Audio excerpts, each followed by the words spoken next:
Minister of Social Development Lindiwe Zulu today launched the annual Child Protection Week campaign in Cape Town. It's observed annually to raise awareness of the rights of children in South Africa in terms of the Children's Act 38 of 2005. The Act ensures that children are protected and cared for. But nearly 2 decades later, it seems we're still struggling to get it right. Children still form part of a group that are at highest risk of poverty, malnourishment and abuse. Let's discuss this further now. We are joined by Dr Linda Nkomo-Ncube, CEO of the Nelson Mandela Children's Fund. Good evening to you, Doctor. Thank you very much for joining us this evening. I thank you for your time. So the children of South Africa, although we do annually see Child Protection Week being observed, there's still a lot of issues that children of the country face, such as malnutrition, child labour, violence and neglect. The list is ongoing. As the Nelson Mandela Children's Fund, what are some of the biggest concerns? The biggest concern that we have is that children are not safe in the places where they live, where they work, where they play. Children should, at home, at a primary level, should be safe in the care of their caregivers. But as you would know, over the last couple of years, we have normalized children giving birth. We hear the stats every year, children as young as 10 years old giving birth across the country and no consequences. So, and as long as there is any form of abuse in a child's life, they live with that trauma forever. And so as the Nelson Mandela Children's Fund, our concern is to carry on the legacy that was started by President Mandela when he saw children living in the streets and asked himself the question, what can I do about it?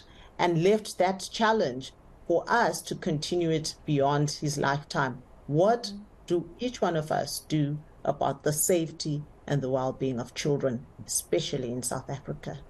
Definitely. I read a shocking stat that said child homicide in South Africa is actually twice as high as the global estimates. Why are children so unsafe in our country, and how do we move forward in working that out? How do we make sure that we ensure the safety of our children? What's the first step?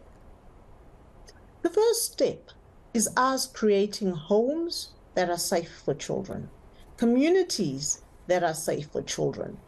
You know, when a person and a child in this instance goes the route of homicide, it's because that's what they have seen as being normalized in their lives. So we need to start showing up as a safe society for children, for them to feel that sense of there is hope for me, I can do it, this too shall pass. But as long as they're being exposed to violence, they're being victims of violence, they're being perpetrators of violence, we need to pause and say to ourselves, what kind of society are we that creates children that are so frighteningly violent? It's got to do with us as the ones who show them how life plays out in the different places they are in. Definitely, and it's nice to see that the Nelson Mandela Children's Fund is not just talking, but you are implementing action as well. In your press release, I read that one of the activities planned for the Child Protection Week by the fund is to nurture violent boys. So often focus is on the girl child and young women in South Africa. So now your foundation and fund is turning the focus onto the boy child and assisting in something that is very prevalent in South Africa, and this is boys who are violent. It's definitely wanting to be very intentional about nurturing non-violent boys, about being able to make sure that the ecological system in which boys are raised, the homes, the communities, the schools, society at large, starts to embrace a new way of doing things, starts to look at masculinity in a different way. Because we've looked at it as being, you've got to be physical, you've got to be aggressive, you've got to be the one that beats everybody up to be seen as a man.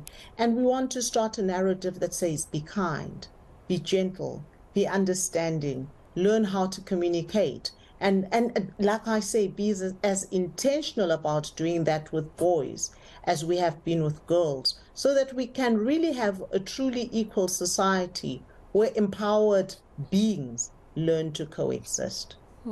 And Doctor, there was also an event held at the Cannes Film Festival, the Nelson Mandela Children's Fund's Gala. Just talk to us about the purpose of that event and who some of the honorees were, and also what some of the initiatives involve. It was the very first one that we've had this year, the Nelson Mandela Children's Fund Life Achievement Award. We honored two people at that event, a side event at the Cannes Film Festival.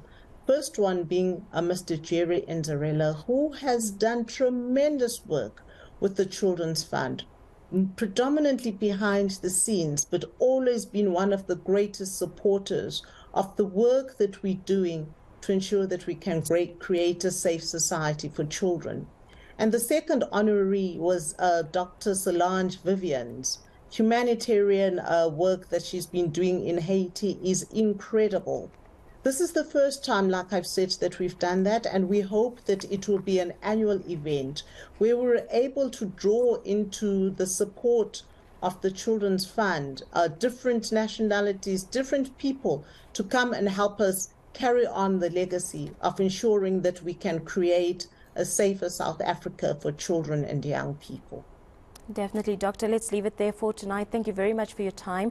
We appreciate it. Thank you for your insights and sharing some of the Nelson Mandela Children's Fund's hopes as we've launched Child Protection Week today. That was Dr. Linda Nkomo-Ncube, CEO of Nelson Mandela Children's Fund, just talking to us about the official launch of Child Protection Week today.